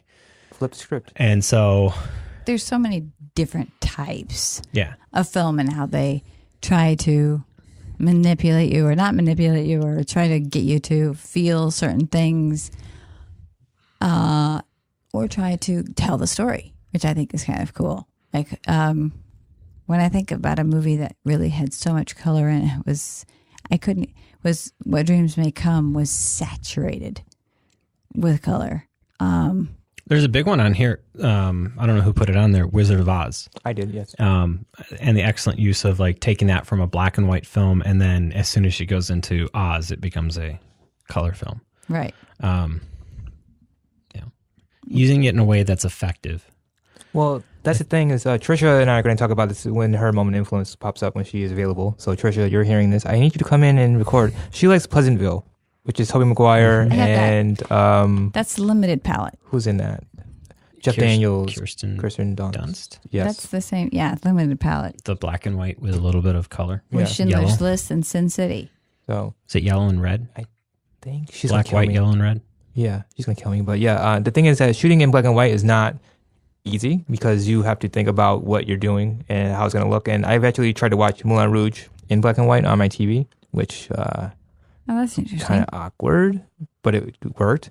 Yeah, a lot of films, a lot of them, like Black Panther in black and white, and some Marvel films in black and white. That is very interesting. It's just really weird because it's not meant to be that way. But the Coen Brothers did a black and white experiment with the Man from Nowhere. With that sounds familiar. Billy Bob Thornton. Yes, and that was shot in black and white. There's a lot of people. There's a lot of things that are shot in black and white that shouldn't be. That I wonder why. But and Tim Burton is known for his colors, but then he has these movies that he takes out the color in order to get you the grittiness. Like Sweeney Todd doesn't have as many colors as, for instance, like Beetlejuice or Charlie and the Chocolate Factory or whatever. And then Vertigo uses colors to signify certain characters. Red is for caution, green is for envy, which is the same colors, red and green, which then they talked about how orange and green are big in these in movies right now because orange makes the colors pop of the skin with the green backgrounds. They used it in Wonder Woman. There's an interesting, I wish I had the access to it right now, of somebody did a gathering of movie posters. And you can tell just by the colors that you use on a movie poster what the movie's genre is. Oh, yes. And orange and blue are typical of action movies. Mm-hmm. And it's like, and that's the Michael Bay effect. Bayhem. They're like the Matrix, of course, uses all different colors. But it's the greens that you remember. It is. It's the most obvious, the most famous. It's because it's in every scene. It's tinted green. But the blue is the real world of Zion. And the yellow is the world of machines. But they have like this, I don't know if people really got into it. The yellow, which is that of the spirit in the Matrix universe, the matron city, the analog to heaven, the architect of the analogous, I can't think of that, to God, a certain kind of God, and red, the symbol of corruption, evil, and hell. I mean, it's just full of colors, and are two pills that you have to choose from. Red and blue. Right. So that everybody kind of gives kudos for something it didn't create, but we can go into that. The film motion wasn't created there. Yeah, I mean, I think to go back to your original thing, I think there's many ways of how people use that color, and it's what is their output for it? Is it to set a tone so that subliminally you're watching something and you're feeling affected by it, or is it to give you those little hints at the story by painting like things with certain colors so that you can, like, if you're really paying attention, like, oh, like all the pieces start coming together, like, oh, that was green, that was green, that was that. All this is this storyline, and putting those things together. I think both. I don't see. Okay, Alexander Payne. Don't get mad at me, Alexander. I'm just going to say it out. He shot Nebraska. I don't think we've made it that far yet. Nebraska, his recent before downsizing, was shot in black and white. It really wasn't shot in black and white. He shot in color, and he has the film in color, and he won't release it. And there's a black and white version. And I still, to this day, I do not understand why he shot that, released that in black and white. I get Nebraska, and he says something about he wanted the pacing to feel slower with black and white, but for me, it felt very gimmicky because it could have been in color. It would have been fine. It really could have been. That's the only film he's ever done where I question his artistic choice. But on the other hand of that, watching Fargo, which is my favorite Coen film, I watched that in black and white, and it's the same as being in color, and I feel more engaging for me to watch it in black and white than in color. But that's just strange, me saying. But yeah, I would think we should probably. I'm gonna see if I can find someone who's colorblind. We could probably ask that on the interwebs. I was saying the same thing. I mean, the color blindness, because the colors and their meanings in psychology. I mean, I think it could really depend on the person. I mean, but they have them broken down into what they mean psychologically for people. I don't know how many people they decided they're going to ask. Yeah, it's interesting. I don't know, because like even like a series like Daredevil, like the first season of Daredevil, even deep into the blacks of the shadows, there was red, and they put red filter almost on everything that was in the black, so that it was always there. It was always creeping. Like Daredevil was supposed to come out of the shadows. It was like their little play on it. And it's like, if you're colorblind, you're missing this little piece. But I mean, I think that happens with a lot, many different disabilities. That I think, I hate to bring this movie up, The Cook, the Thief, His Wife, and Her Lover. I don't know if you've ever seen it. If you haven't, don't. Thanks for that recommendation. It brings a lot of color into it. It uses a color to tell the story. I watched that movie when I was 17 or 16, and I picked it up and I watched it with my mom. By myself with my mom. Okay. So it's weird. And then they had now weren't the movies that were, they were directed by, is it called Four Rooms? That were directed by 4 different. So you mean Tarantino and Rodriguez and 2 others? Well, each room was a different color, correct? Am I right? No, Talk about colors. There's another director that uses colors. Is red and yellow in Tarantino. Well, Wes Craven uses tons of color, as we already discussed. Uses lots of red. Sorry. Click, picture, moment, gone. Wes Craven, blood. Well, Lots of yes. red. Well, yes. I just watched a Wes Craven movie. Halloween? Last House on the Left. I watched the ending of it. He helped with it. Is that right? Yeah. Anyway, I think that was Wes Craven because we were talking about it. Oh, look, it's Wes Craven.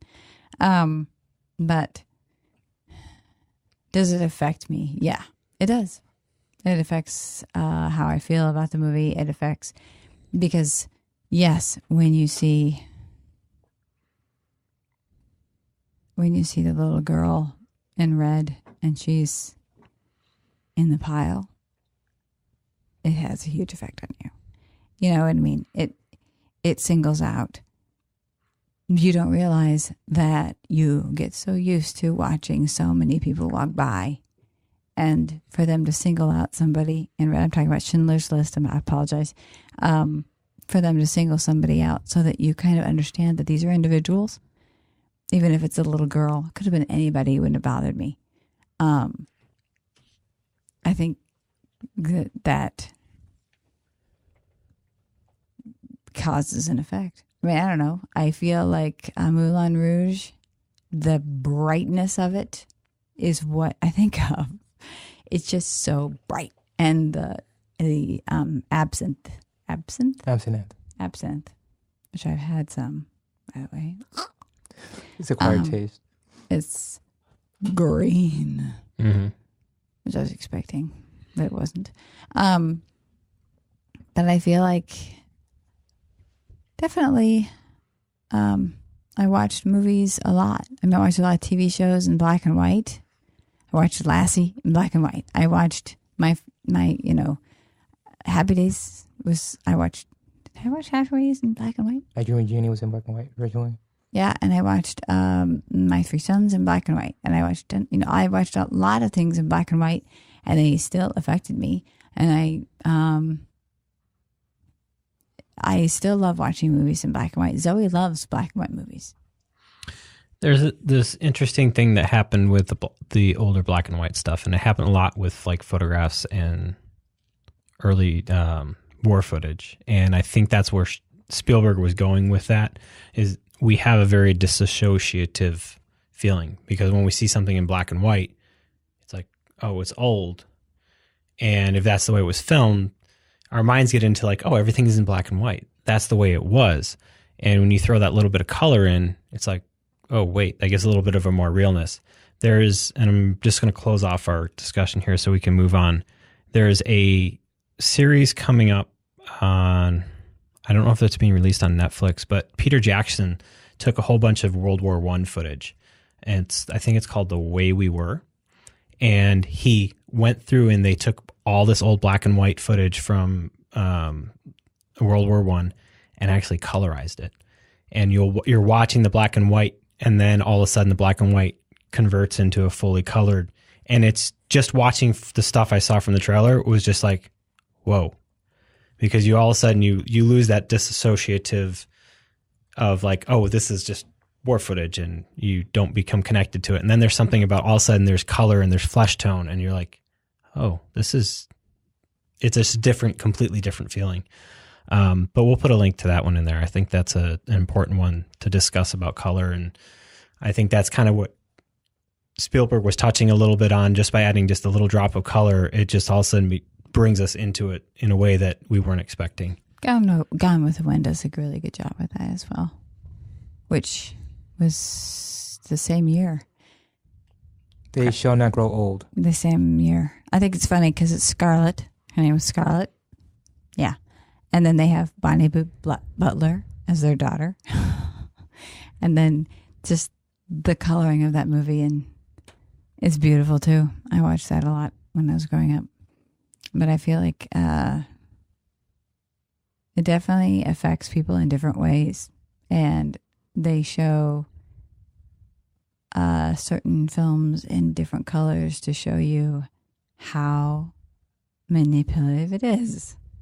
The music, the color, it's pretty cool. I mean, it's all up to the director too, so that's pretty amazing too to see. Unless the producer steps in and says, "Hey, editor, do this to it." True, I know. I just like to think that the director gets to. All right, so what's our next show and topic? Our next show and topic. Okay, so I was thinking about this. That sounded weird. Next show topic. Our next show topic. Okay, so I'm asking out. I'm asking the guys in the theater. I'm asking everyone. So, what films did you see at a young age that's like 11 and under that maybe didn't affect you at all when you were a child, but you would not let your children watch it today? Or would you let them watch them anyway? Like, what movies did affect you at a young age that you still carry around with you? Yeah.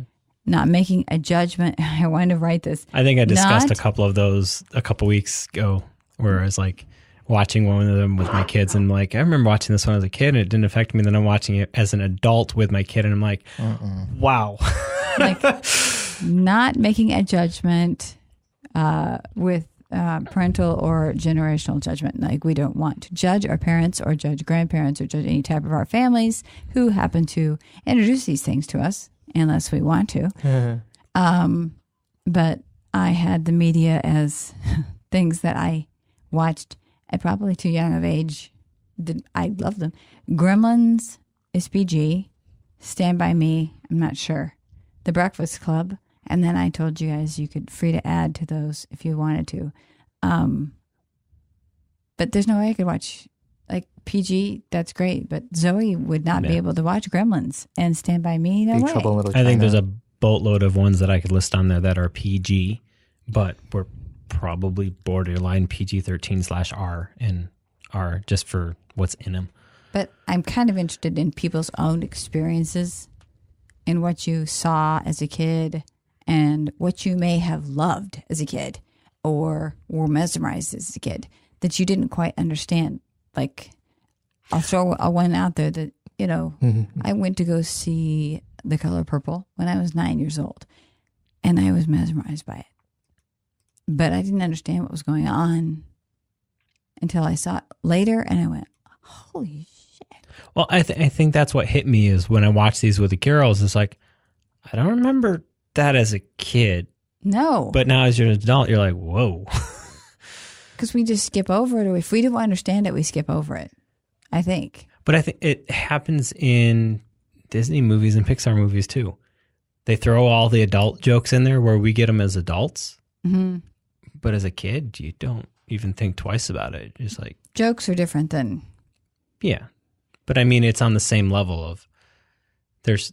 As a kid, your mind just must... Some things just go through because you don't process them. Did Gremlins scare you? No. Me neither. Maybe laugh.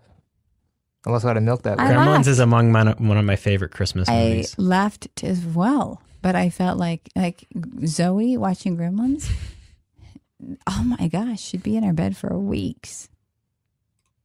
But I'm going to go see it, and I loved it. So it's just kind of interesting to know. It's just, I don't know if it was our mind frames, or if we protect our kids so much that we've put these ideas into our heads.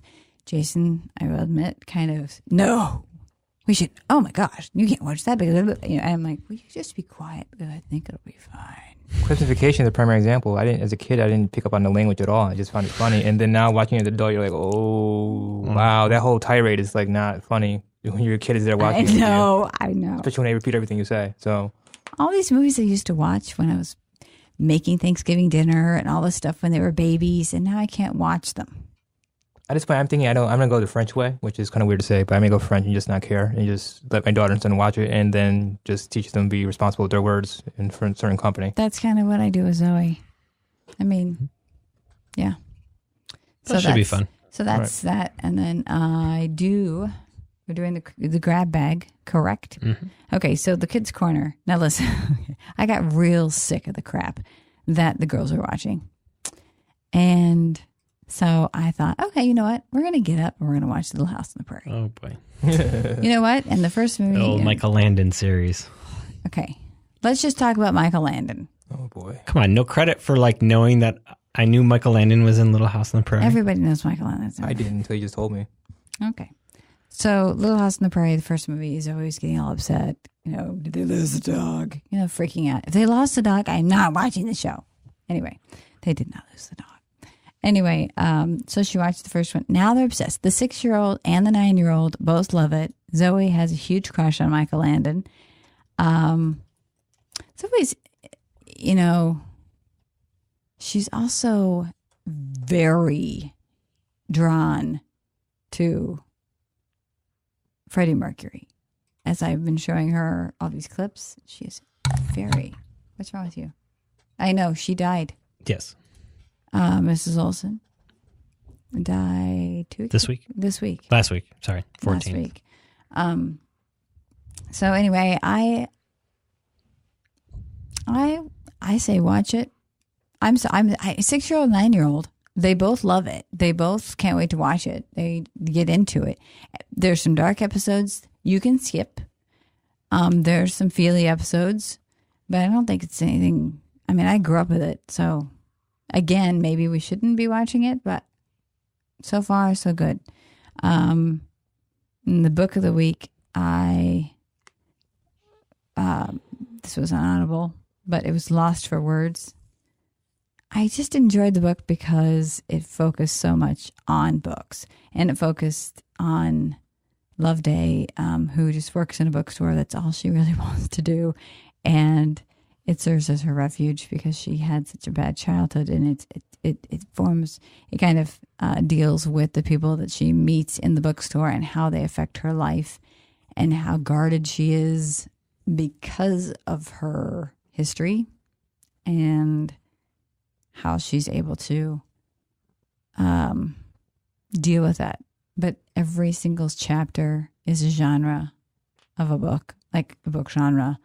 And I don't know, kind of fascinating dealing with words in books. It's kind of cool. So I would recommend that one. So Lost for Words by Stephanie Butler. You can get that. I'm sure you can probably get it at the library. So just saying. Anybody, Helen? Cool. Anything else? My game of the week is still Red Dead Redemption. I actually took a week off of playing it. Hit an emotional point in it, and it was like, okay, just need to back off for a week. I told Jason that I wanted one of the ones you mentioned that you played it on Xbox or the PlayStation 4 Pro. Yeah. And then what do you say? So you get the game system, he gets a TV. Well, I was saying, this Red Dead Redemption and then this New York one he's been playing. Oh, Spider-Man? The Spider-Man. Yeah. This just sound kind of cool. I don't know. And he's just like, oh, God, all right, come on. Party at your house. Game night. Yeah. It's an acquired taste. I mean, I'm fine with just sitting and watching you play it. For me, like I said before, it's a long form story and it's an interactive story. And see, I like stories, so why not do that? And do you think that you think about anything else except that? When you're doing it, do you think of anything else in your life except what's going on? No, I'm very aware of what else is going on. No, I mean, I'm not talking about your kids in the house. I'm talking about Problems. Or worries or problems or crap in your head. No, gaming for me has always been it's like running for me. It's just my time to just, all my frustrations, all my venting. If I'm having a bad day at work, it's my way of just releasing. I've been putting together puzzles. And I think that's why my wife puts up with that. Sure. But, she sat down on the couch while I've been sitting there playing it before. It's just, sometimes they're interactive stories that are hilarious because they're like, what just happened? But like, I had a moment where it's like you riding the horse across back to camp or something like that, and they had this moment in the first Red Dead where you crossed over into Mexico, and it was just like this song, and most of the music in it is there's no lyrics or anything, and it was a specifically composed song for that time when you crossed over into Mexico and you entered, and it just broke open the whole what your idea of an open world game was. And in this one, it was just like all of a sudden it started raining and you started hearing the music beats match what your horse beats were doing. And then all of a sudden the lyrics started coming in. You're like, this is just freaking, like you started getting goosebumps because you're like, this is weird. And if you slowed down, the tempo of the song changed. And so like everything was interactive in a way as to what you were physically doing at that moment. But for Thanksgiving week, I didn't play it at all this week until this morning. I've been putting puzzles together. Puzzles help me. Jigsaw puzzles, by the way. I think I say crossword. I can't do crossword puzzles. Really? You can't? My sister, fantastic. I do them in pen. People get annoyed with me. So no, pen is the way studs do it. Like I just get really impressed with people that do it in pen.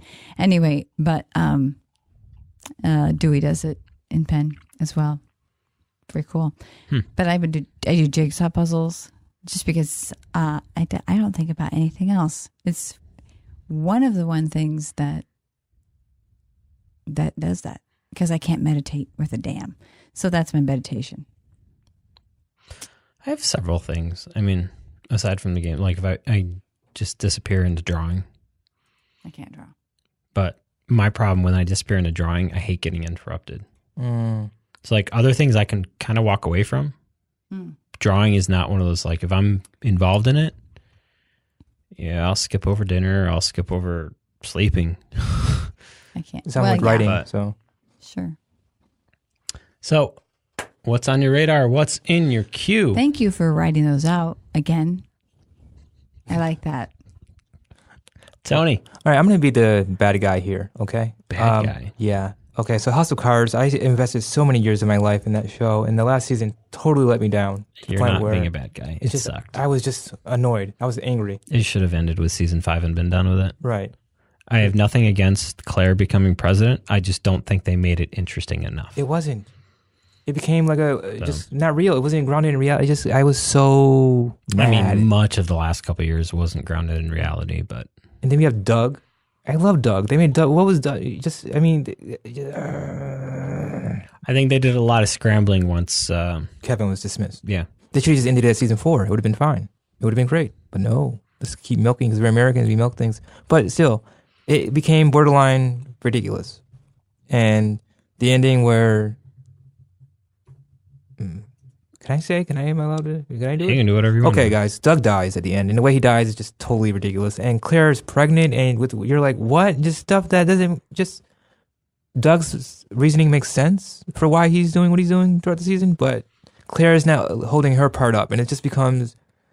No, I was mad. I just look forward to seeing Timeless on December 20th. Maybe that'll make me happy. I just can't get behind it. That's a skip. Don't watch for me. And in other news, I've been listening to a lot of local artists like Jackson Cavalier, who's going to be. I think he dropped an album recently. We were supposed to review it last time, but sick and all. So I'll be reviewing again and getting my take on that. And next time I'll talk about his music some because he's a local artist, and we have lots of local artists here, especially musicians. And if you have music and you want us to listen to it and put it on the show, let us know. We can work out something. But that's what I'm up to. That's what I'll be doing. That's it? Yeah. Okay. Okay. So I had a lot. So it started off with, I think Valerie had suggested Homecoming. a couple weeks ago with I did. Julia Roberts, and it was based off of the podcast. I gave it a watch. It was kind of interesting. So they make use of different formats. There's 3 different formats in the way they shot it. There's a square format, there's the full 16:9 square format, and then there's the 235:1 ratio.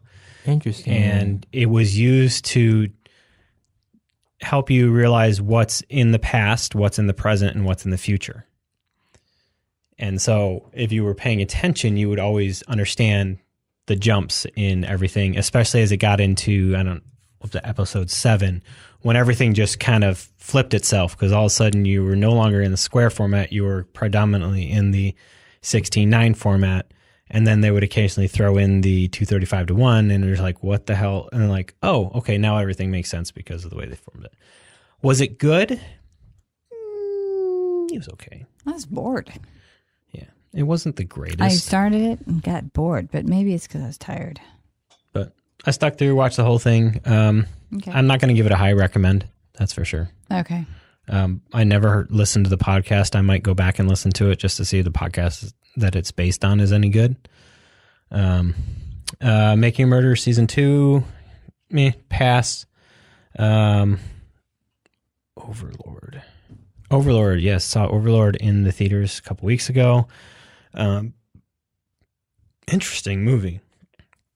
It's a World War II set movie, and it's got the Nazis making some creatures in a basement of a cathedral. And it's actually, for on paper what it looked like, it actually ended up being better. And you could have seen this as like a rough beginning to a Captain America film, like a Captain America origin film kind of thing. But there were parts in it pretty good. House of Cards, blah, blah, blah. John Leguizamo's Latin History for Morons, which was filmed this year when he was on Broadway, is on Netflix. So watch that. That was pretty entertaining. Adam Sandler's 100% Fresh is on. If you like Adam Sandler, it's really good. If you don't like Adam Sandler, give it a hard pass. It's definitely 100% Adam Sandler. Another show that I ran across because it came across Netflix as it was on was Get Shorty. And this has, now I can't remember his name, the Irish guy.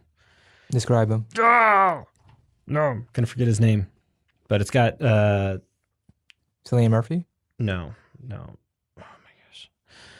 I'll get it. I hate when this happens. I got it. Keep going. It was just in my head. It's got Ray Romano in it, and Irish guy is basically, if you've seen the movie Get Shorty, it's based off that same Elmore Leonard universe, and it was pretty good. I enjoyed it, and then I caught up on season 2, which just ended. Chris O'Dowd. So I recommend Get Shorty if you want something entertaining in long form.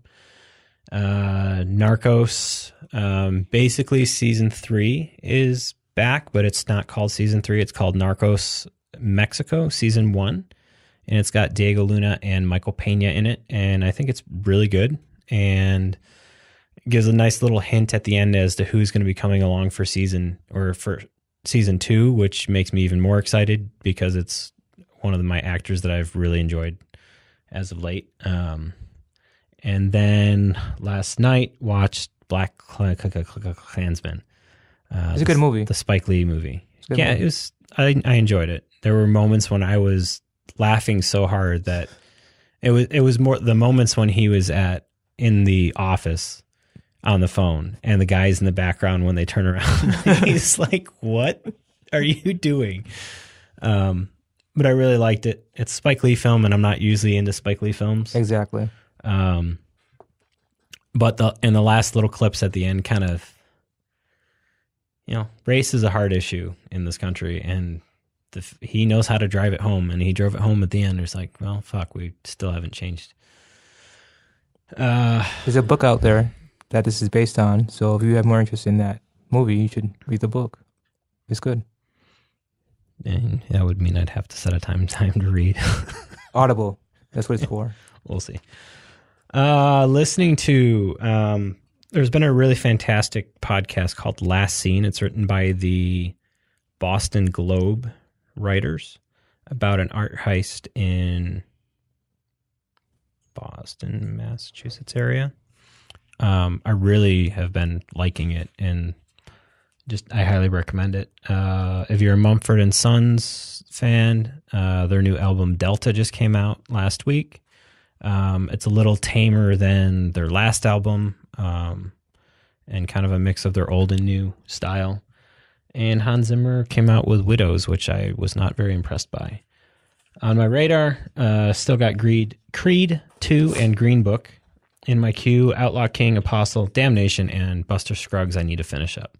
I got about halfway through Buster Scruggs, and it was just late, and I was tired, and it's a very slow, methodical show. I want to watch Green Book because it's getting a lot of Oscar buzz early for Mahershala and... I've heard about that too. Vigo are getting a lot of buzz early. So I read the screenplay, read the book that it's based on, so the movie's next. And we'll see. Yeah, there was somebody locally slammed it pretty hard. No comment. I think I know what you're talking about. Okay. But that's unfortunate. It was more of how it dealt with race and... Okay. Yeah. Okay. Watched. Dogs! Well, I screwed up and put that on number 1. Even if you have it listed, it doesn't even matter. Anyway, I'll just write it. I'll read them the right way. So I started Homecoming and I got bored. So maybe I'll finish it.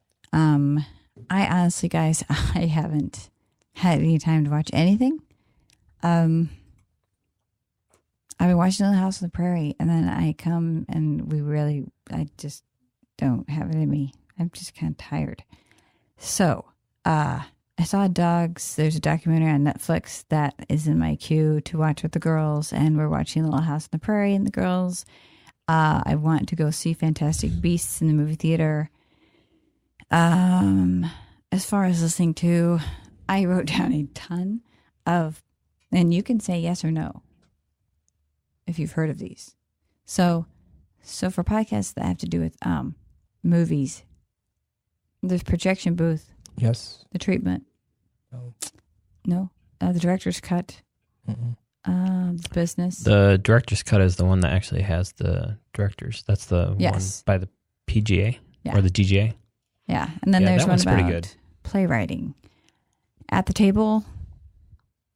Have you heard of it? I don't know. You probably don't even listen to them. Playing in the Air. Playwright to... I don't know what the heck that word is. The Subtext. Talking Theater. The Playwriting Podcast. And the Theater Folk Podcast, which actually sounded kind of cool. So I wrote all those down. Yeah, really. I'm just going to choose and see, and then I'll give you what I thought helped me particularly, or that I liked. But I haven't been able to watch anything.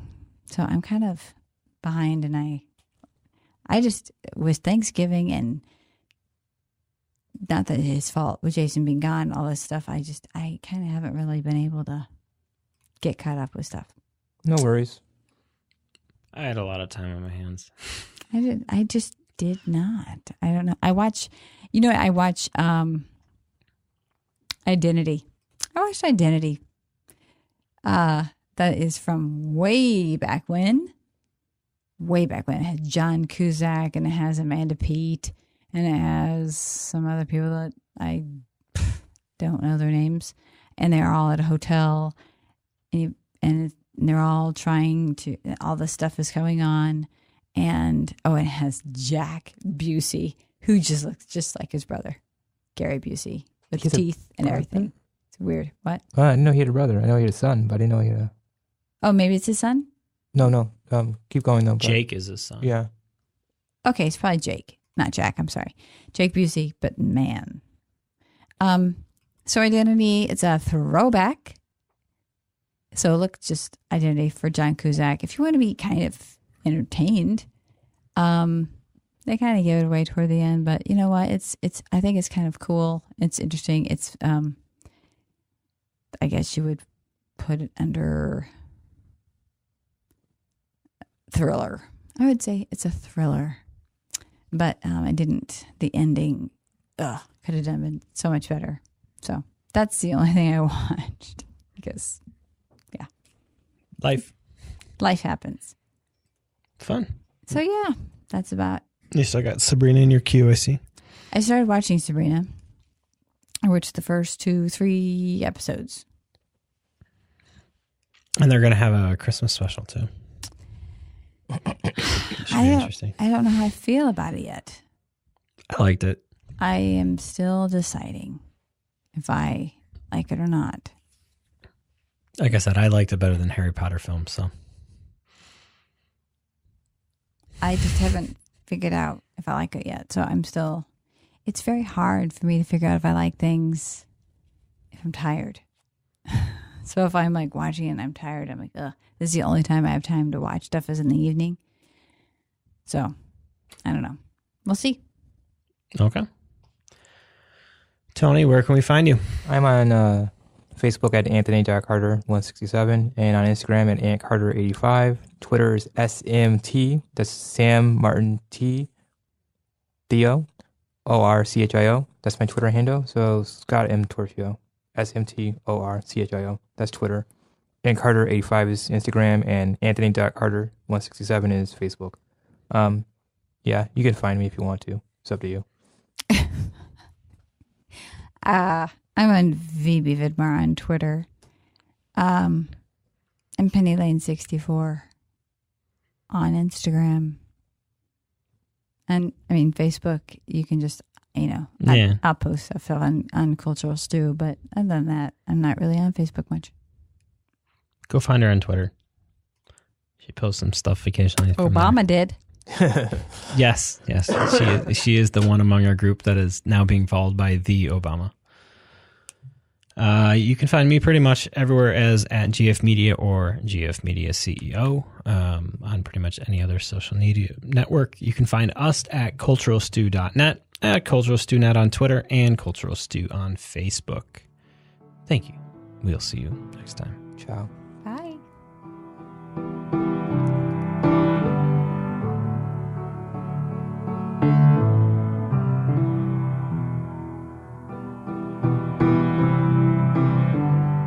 The intro and break music is Please Listen Carefully by Jazir, available through the Creative Commons license from Free Music Archive. The outgoing music is provided by Epidemic Sound. Please see our show notes for details on what the outgoing song is and who it is by.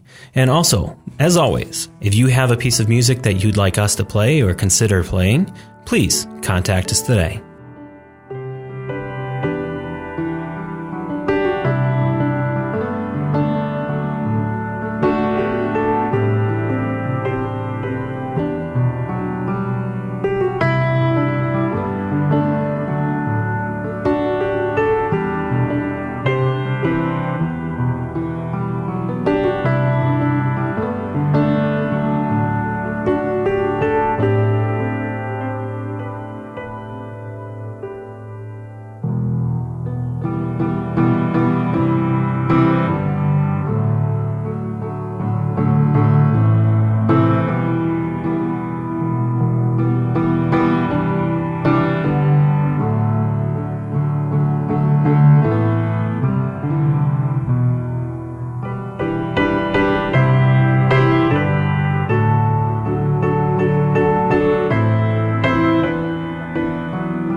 Like what you've heard? Want to continue to hear more? Please consider Patreon. What is Patreon, you ask? Patreon is a content creator support site, a way for people to support the things they love and allow creators to continue creating the content that they love. Please consider heading over to patreon.com/GFMedia and becoming a Patreon supporter today.